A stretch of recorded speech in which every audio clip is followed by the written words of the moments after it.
জুমার দিনে সালাতুল জুমা আদায় করার জন্য আসার এবং বসার তৌফিক এনায়েত করেছেন।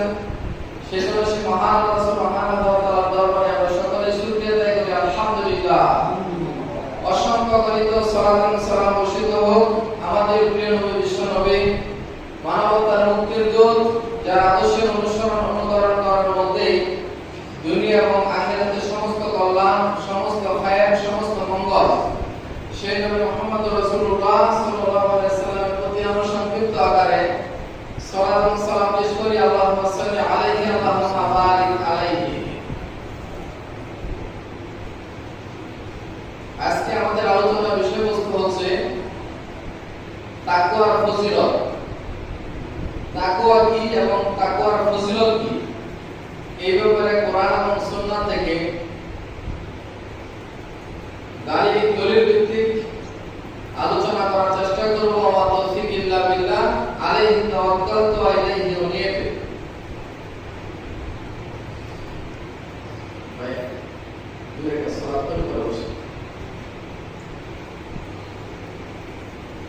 আল্লাহ সুবহানাহু ওয়া তাআলার অসংখ্য গণিত রহমত, দয়া, অনুগ্রহের কারণে আমরা জুমার দিনে সঠিক টাইমে উপস্থিত হতে পেরেছি। এইজন্য আল্লাহ সুবহানাহু ওয়া তাআলার কাছে আমরা শুকরিয়া আদায় করি আলহামদুলিল্লাহ। এই টাইমে প্রচুর মানুষ, হাজার হাজার লাখ লাখ মানুষ যাদের ভাগ্যে জুটে নাই জুমার সালাত, দুনিয়ার বিভিন্ন ব্যস্ততার কারণে, বিভিন্ন চাকরি বাকরির কারণে, ব্যবসা বাণিজ্যের কারণে, স্ত্রী সন্তানের কারণে জুমার দিনের গুরুত্ব, শ্রেষ্ঠত্ব, মহত্ব অনেকের কাছেই নেই। যে আল্লাহ সুবহানাহু ওয়া তাআলা আমাদেরকে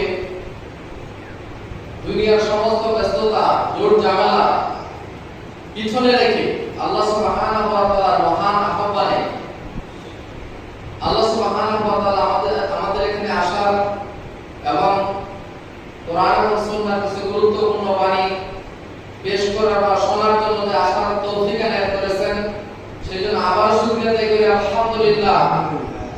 সুবহান আলহামদুলিল্লাহ। আল্লাহ সুবহানাহু ওয়া তাআলা আমাদেরকে কেন সৃষ্টি করেছেন, আমাদের সৃষ্টির উদ্দেশ্য আসলে কি, এটা আমরা অনেকেই জানি, অনেকেই জানার পরেও না জানার একটা ভান করি। অনেকেই জানি আমরা যে আল্লাহ সুবহানাহু ওয়া তাআলা আমাদেরকে সৃষ্টি করেছেন শুধুমাত্র, একমাত্র, কেবলমাত্র আল্লাহ রাব্বুল আলামিনের ইবাদত বন্দেগী